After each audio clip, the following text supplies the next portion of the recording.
ನಮಸ್ತೆ ಎಲ್ಲರಿಗೂ. ಎಲ್ಲರೂ ಹೇಗಿದ್ದೀರಾ? ನಾನು ಚೆನ್ನಾಗಿದ್ದೀನಿ, ನೀವೆಲ್ಲ ಚೆನ್ನಾಗಿದ್ದೀರಾ ಅಂತ ಭಾವಿಸ್ತಾ ಇವತ್ತಿನ ರೆಸಿಪಿ ಬಂದು ನಾನು ಮಾಡ್ತಾ ಇರೋದು ಎರಳಿಕಾಯಿ ಉಪ್ಪಿನಕಾಯಿ ಹಾಕಿದ್ದೆ. ಆ ವಿಡಿಯೋನ ಡೀಟೇಲಾಗಿ ಶೇರ್ ಮಾಡ್ತೀನಿ. ನಾನು ಹೇಗೆಲ್ಲ ಹಾಕ್ತೀನಿ ಅಂತ ವಿಡಿಯೋದಲ್ಲಿ ಶೇರ್ ಮಾಡ್ತೀನಿ. ಇನ್ನೂ ಯಾರೆಲ್ಲ ನಿಸರ್ಗ ಕುಕಿಂಗ್ ಚಾನಲ್ನ ಸಬ್ಸ್ಕ್ರೈಬ್ ಮಾಡ್ಕೊಂಡು ನೋಡ್ತಾ ಇದ್ರು, ಪ್ಲೀಸ್ ದಯವಿಟ್ಟು ಸಬ್ಸ್ಕ್ರೈಬ್ ಮಾಡ್ಕೊಂಡು ನೋಡಿ. ಇಷ್ಟವರೆ ಒಂದು ಲೈಕ್ ಮಾಡಿ, ನಿಮ್ಮ ಫ್ಯಾಮಿಲಿ ಫ್ರೆಂಡ್ಸ್ಗೂ ಶೇರ್ ಮಾಡಿ. ನನ್ನ ವಿಡಿಯೋನ ಎಲ್ಲೂ ಸ್ಕಿಪ್ ಮಾಡ್ದಂಗೆ ನೋಡಿ. ನಾನು ಅಷ್ಟೇ ಕೇಳ್ಕೊಳ್ಳೋದು, ವರ್ಷಕ್ಕೊಂದ್ಸಲ ಎರಳಿಕಾಯಿ ಬಿಡುತ್ತೆ, ಸಿಕ್ಕಿದಾಗ ಉಪ್ಪಿನಕಾಯಿ ಹಾಕಿ ಇಟ್ಕೊಳ್ಳೋದ್ರಿಂದ ತುಂಬಾ ಒಳ್ಳೆಯದು. ತಲೆನೋವು ಬರುತ್ತೆ ಅಂತ ಅನ್ನೋರು ಇದನ್ನು ಆಳೊಟ್ಟೆಗೆ ಒಂದು ವಾರದಲ್ಲಿ ಒಂದು 3 ಸಲ ತಿಂತಾ ಬಂದರೆ ಮೇನ್ ಪಿತ್ತ ಕಮ್ಮಿ ಆಗುತ್ತೆ, ತಲೆನೋವು ಕಮ್ಮಿ ಆಗುತ್ತೆ. ಹಾಗಾಗಿ ಎರಳಿಕಾಯಿ ತುಂಬಾ ಒಳ್ಳೆಯದು ಆರೋಗ್ಯಕ್ಕೆ. ನೀಟಾಗಿ ನಾನು ಒಂದು 10 ಎರಳಿಕಾಯಿನ ಇಡೀ ರಾತ್ರಿ ತೊಳೆದುಬಿಟ್ಟು ನೀಟಾಗಿ ಒರೆಸಿ ಒಣಗಾಕೊಂಡಿದ್ದೆ. ಇದರಲ್ಲಿ ಸ್ವಲ್ಪನೂ ನೀರಿನ ಅಂಶ ಇರಬಾರ್ದು. ಯಾಕಂದ್ರೆ ನಾವು ಒಂದು ವರ್ಷ ಸ್ಟೋರ್ ಮಾಡಿರ್ತೀವಿ ಅಂತ ಅಂದರೆ ನೀರು ಕೈಯಲ್ಲಿ, ಆ ಕೈಯಲ್ಲಿ ಮತ್ತು ಪಾತ್ರೆಯಲ್ಲಿ, ಸ್ಪೂನಲ್ಲೆಲ್ಲ ಮುಟ್ಟಬಾರ್ದು. ಹಾಗಾಗಿ ಉಪ್ಪಿನಕಾಯಿ ಯಾವುದೇ ಉಪ್ಪಿನಕಾಯಿ ಹಾಕಿದ್ರೂ ಸ್ವಲ್ಪ ನೀರು ಇಲ್ಲದೇ ಇರೋ ಥರನೇ ನಾವು ನೋಡಿ ಒರೆಸಿ ಉಪ್ಪಿನಕಾಯಿ ಹಾಕಬೇಕಾಗುತ್ತೆ. ಇಲ್ಲಿ ನಾನು ಎರಳಿಕಾಯಿನ ಎಲ್ಲ ಒಂದೇ ಸಮವಾಗಿ ಕಟ್ ಮಾಡಿ ಇಟ್ಕೊಂಡಿದ್ದೀನಿ ನೋಡಿ. ಈ ಬೇಷನು ಕೂಡ ಅಷ್ಟೇ ನಾನು ನೀಟಾಗಿ ಒರೆಸಿಟ್ಟಿದ್ದೀನಿ, ಅದರಲ್ಲಿ ಸ್ವಲ್ಪನೂ ನೀರಿನ ಅಂಶ ಇಲ್ಲ. ನಾನು ಕಟ್ ಮಾಡಿ ಇಟ್ಕೊಂಡಂಥ ಎರಳಿಕಾಯಿನ ಬೇಷನ್ಗೆ ಹಾಕ್ತಾಯಿದ್ದೀನಿ ನೋಡಿ. ಎಷ್ಟು ನೀರು ಬಿಟ್ಟಿತ್ತು ಅಂದರೆ ತುಂಬಾ ಚೆನ್ನಾಗಾಗಿತ್ತು ಎರಳಿಕಾಯಿ ಸಲ. ಒಂದು ಡಬ್ಬಕ್ಕೆ ಹಾಕಿಟ್ಕೊಂಡು ಉಪ್ಪು ಹಾಕಿ ಒಂದು 3 ದಿವಸ ನೆನೆಸ್ಬೇಕಾಗುತ್ತೆ. ಯಾಕಂದರೆ ಇದು ಉಪ್ಪಲ್ಲೇ ಮಾಗಬೇಕು. ಹಾಗಾಗಿ ಇದನ್ನು ಉಪ್ಪು ಹಾಕ್ಬಿಟ್ಟು ನಮಗೆ ಎಷ್ಟು ಬೇಕೋ ಅಷ್ಟು ಉಪ್ಪು ಹಾಕಬೇಕಾಗುತ್ತೆ ನೋಡಿ. ಉಪ್ಪು ಹಾಕಿ ನಾನು ಒಂದು 3 ದಿವಸ ನೆನೆಸಿ ಇಟ್ಕೊಂಡಿದ್ದೀನಿ. ಉಪ್ಪನ್ನ ನೋಡಿ ಹಾಕೋಬೇಕಾಗುತ್ತೆ. ಅದು ಎರಳಿಕಾಯಿ ಮಾಗ್ದಷ್ಟು ಉಪ್ಪು ಜಾಸ್ತಿ ಆಗುತ್ತೆ. ನೀಟಾಗಿ ಮಿಕ್ಸ್ ಮಾಡಬೇಕಾಗುತ್ತೆ. ಉಪ್ಪು ಎಲ್ಲ ಕರಗಿರುತ್ತೆ. ಮೇನ್ ಉಪ್ಪು ಬಂದು ಹಂಗೆ ಉಂಡೆ ಉಪ್ಪು ಹಾಕ್ಬಾರ್ದು. ಉಪ್ಪು ಹಾಕಿದ್ದು ಸ್ಕಿಪ್ ಆಗಿದೆ, ಹಾಗಾಗಿ ಹೇಳ್ತಾಯಿದ್ದೀನಿ. ಮಿಕ್ಸಿಲಿ ಪುಡಿ ಮಾಡಿ ಹಾಕಬೇಕಾಗುತ್ತೆ. ಆವಾಗ ಎಲ್ಲ ಒಂದಕ್ಕೊಂದು ಅಂಟ್ಕೊಳ್ಳುತ್ತೆ, ನೀರಿನ ಅಂಶ ಬಿಡುತ್ತೆ ಉಪ್ಪು. ಇಲ್ಲಿ ನಾನು ಮಸಾಲೆಗೆ 1 ಸ್ಪೂನಷ್ಟು ಮೆಂತ್ಯ ಹಾಕ್ತಾಯಿದ್ದೀನಿ. ಎರಳಿಕಾಯಿ ಉಪ್ಪಿನಕಾಯಿಗೆ ಸ್ವಲ್ಪ ಮೆಂತ್ಯ ಕಮ್ಮಿ ಹಾಕಬೇಕಾಗುತ್ತೆ.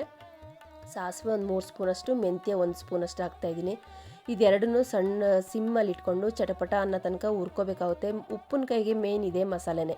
ಇದನ್ನೊಂದು ಮಿಕ್ಸಿ ಬಟ್ಲು ತೊಗೊಂಡಿದ್ದೀನಿ. ಮಿಕ್ಸಿ ಬಟ್ಲಲ್ಲೂ ಕೂಡ ನೀರಿಲ್ಲ, ನೀಟಾಗಿ ಒರೆಸಿಟ್ಕೊಂಡಿದ್ದೀನಿ. ಜೀರಿಗೆನ ನಾನು ಹುರಿದಿಲ್ಲ, ಹಾಗೆ ಹಾಕಿದ್ದೀನಿ. ಜೀರಿಗೆ 2 ಸ್ಪೂನ್ ಹಾಕಿದ್ದೀನಿ.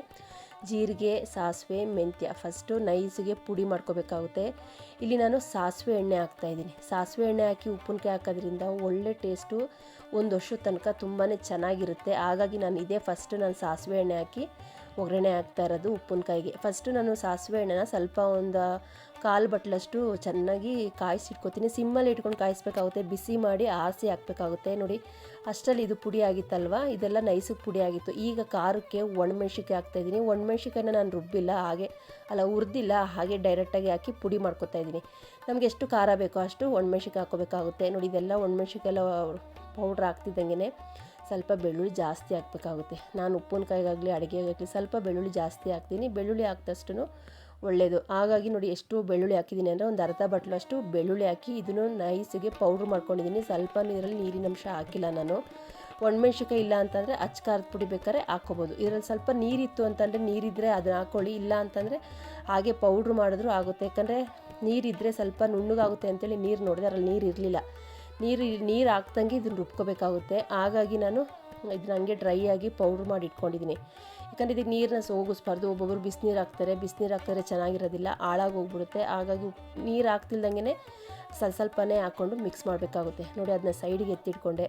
ಇದು ಉಪ್ಪಿನಕಾಯಿ ನೋಡಿ ಎಲ್ಲ ಚೆನ್ನಾಗಿ ಉಪ್ಪು ನೀರಲ್ಲಿ ಮಾಗಿತ್ತು, ಚೆನ್ನಾಗಿ ಉಪ್ಪು ನೀರೆಲ್ಲ ಬಿಟ್ಕೊಂಡಿತ್ತು, ಉಪ್ಪು ಕೂಡ ಕರಗಿತ್ತು.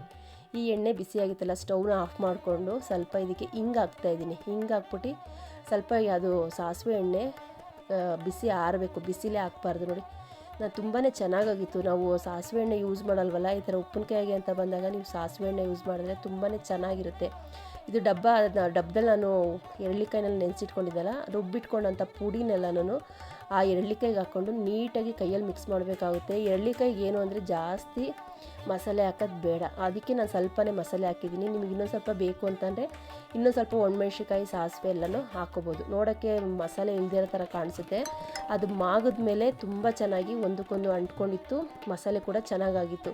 ಈಗ ಇದೇ ಎಣ್ಣೆಗೆ ಒಂದು 1/4 ಸ್ಪೂನಷ್ಟು ಅರಿಶಿನ ಪುಡಿ ಹಾಕ್ತಾಯಿದ್ದೀನಿ. ಅರಿಶಿನ ಪುಡಿ ಎಲ್ಲಕ್ಕೆ ಸ್ಟವ್ನ ಆಫ್ ಮಾಡ್ಕೊಂಡಿದ್ದೀನಿ ನೋಡಿ. ಎಣ್ಣೆ ಎಲ್ಲ ಬಿಸಿ ತಣ್ಣಗಾಗಿತ್ತು. ಈ ಟೈಮಲ್ಲಿ ನೋಡಿ ಮಸಾಲೆ ಎಲ್ಲ ಚೆನ್ನಾಗಿ ಮಿಕ್ಸ್ ಮಾಡಿದಾಗ ಒಂದಕ್ಕೊಂದು ಅಂಟ್ಕೊಳ್ಳುತ್ತೆ. ಫಸ್ಟು ನೋಡಿದಾಗ ಮಸಾಲೆ ಕಮ್ಮಿ ಇತ್ತು ಅಂದ್ಕೊಂಡೆ, ಇವಾಗ ಕರೆಕ್ಟಾಗಿ ಆಗಿತ್ತು. ಆ ಮಸಾಲೆಗೆ ಎಣ್ಣೆ ಕಾಯಿಸಿಟ್ಕೊಂಡಂಥ ಸಾಸಿವೆ ಎಣ್ಣೆನ ಉಪ್ಪಿನಕಾಯಿಗೆ ಹಾಕ್ಕೊಂಡು ಚೆನ್ನಾಗಿ ಮಿಕ್ಸ್ ಮಾಡಬೇಕಾಗುತ್ತೆ. ಇದಿಲ್ಲ ಅಂತಂದರೂ 1 ವರ್ಷ ಆರಾಮಾಗಿ ತಿನ್ಬೋದು. ಬಿಸಿ ಬಿಸಿ ಅನ್ನಕ್ಕೆ ಮತ್ತು ಮೊಸರನ್ನಕ್ಕೆ ತುಂಬ ಚೆನ್ನಾಗಿರುತ್ತೆ. ಸ್ವಲ್ಪ ಕಸರೆ ಇರುತ್ತೆ, ಅಂದರೆ ಆರೋಗ್ಯ ಮುಖ್ಯ ಅಲ್ವಾ. ಆರೋಗ್ಯ ಬೇಕು ಅಂತಂದರೆ ಕಸರೆ ಅಂಶನ ನಾವು ಸ್ವಲ್ಪ ಸೇವಿಸ್ತಾ ಬರಬೇಕಾಗುತ್ತೆ. ಬರೀ ಆಳೊಟ್ಟೆಗೆ ನೀವು ತಿಂತಾ ಬನ್ನಿ. ಪಿತ್ತ ಅನ್ನೋದಿರೋದಿಲ್ಲ, ತಲೆನೋವು ಅನ್ನೋದಿರೋದಿಲ್ಲ, ಮಾಯ ಆಗೋಗುತ್ತೆ. ನಾನು ಹೇಗೆ ಆಗ್ತೀನಿ ಅಂತ ವಿಡಿಯೋ ಡೀಟೇಲಾಗಿ ಶೇರ್ ಮಾಡಿದ್ದೀನಿ. ಈ ವಿಡಿಯೋ ಇಷ್ಟವಾದಲ್ಲಿ ಲೈಕ್ ಮಾಡಿ, ಶೇರ್ ಮಾಡಿ, ಕಮೆಂಟ್ ಮಾಡಿ. ನಿಸರ್ಗ ಕುಕಿಂಗ್ ಚಾನಲ್ನ ಇನ್ನೂ ಯಾರೆಲ್ಲ ಸಬ್ಸ್ಕ್ರೈಬ್ ಮಾಡ್ಕೊಂಡೆ ನೋಡ್ತಾ ಇದ್ರು ಪ್ಲೀಸ್ ದಯವಿಟ್ಟು ಸಬ್ಸ್ಕ್ರೈಬ್ ಮಾಡ್ಕೊಂಡು ನೋಡಿ. ಇಷ್ಟವರೆ ಒಂದು ಲೈಕ್ ಮಾಡಿ, ನಿಮ್ಮ ಫ್ಯಾಮಿಲಿ ಫ್ರೆಂಡ್ಸ್ಗೂ ಶೇರ್ ಮಾಡಿ. ನನ್ನ ವೀಡಿಯೋನ ಎಲ್ಲೂ ಸ್ಕಿಪ್ ಮಾಡ್ದಾಗ ನೋಡಿ, ನಾನು ಅಷ್ಟೇ ಕೇಳ್ಕೊಳ್ಳೋದು. ಬೇಕು ಅಂದರೆ ಇದನ್ನ ಫ್ರಿಡ್ಜಲ್ಲಿ ಇಟ್ಕೋಬೋದು. ಚೆನ್ನಾಗಿ ಮಾಗಬೇಕು ಅಂತ ಅಂದರೆ ಹೊರಗಡೆ ಇಡ್ಬೋದು, ಇಲ್ಲ ಅಂತಂದರೆ ಫ್ರಿಡ್ಜಲ್ಲಿ ಇಟ್ಟಾಗ ಒಂದು ಸ್ವಲ್ಪ ಕೊಬ್ಬರಿ ಥರ ಇರುತ್ತೆ, ತಿನ್ಬೇಕಾದ್ರೆ ತುಂಬಾ ಚೆನ್ನಾಗಾಗುತ್ತೆ ನೋಡಿ. 4 ದಿವಸ 5 ದಿವಸ ಆಗಿತ್ತು, ಎಷ್ಟು ಚೆನ್ನಾಗಿ ಮಾಗಿತ್ತು ಅಂದರೆ ತುಂಬ ಚೆನ್ನಾಗಾಗಿತ್ತು. ಎರಳಿಕಾಯಿ ಉಪ್ಪಿನಕಾಯಿ ನೋಡಿದ್ರಲ್ಲ, ನಾನು ಹೇಗೆಲ್ಲ ಅಡುಗೆ ಮಾಡ್ತೀನಿ ಅಂತ ವೀಡಿಯೋದಲ್ಲಿ ಡೀಟೇಲಾಗಿ ಶೇರ್ ಮಾಡ್ತೀನಿ. ನಿಮಗೆಲ್ಲ ಇಷ್ಟ ಆಗುತ್ತೆ ಅಂತ ಭಾವಿಸಿ ವಿಡಿಯೋ ಶೇರ್ ಮಾಡ್ತೀನಿ. ಹೀಗೆ ನೋಡಿ ಸಪೋರ್ಟ್ ಮಾಡಿ. ನಿಮ್ಮ ಒಳ್ಳೊಳ್ಳೆ ಕಮೆಂಟ್ಸ್ನ ಮರಿದಂಗೆ ಹಾಕಿ ಓದೋದಕ್ಕೆ ಕಾಯ್ತಾ ಇರ್ತೀನಿ. ಈ ಥರ ಒಂದು ಉಪ್ಪಿನಕಾಯಿ ಸಿಕ್ಕಿದ್ರೆ ತಿಂದರೆ ಸಾಕು, ಪಿತ್ತ ಎಲ್ಲ ಮಾಯ ಆಗೋಗುತ್ತೆ. ಹೋಗಿ ಬರ್ತೀನಿ. ನಮಸ್ತೆ, ಬಾಯ್ ಬಾಯ್ ಫ್ರೆಂಡ್ಸ್.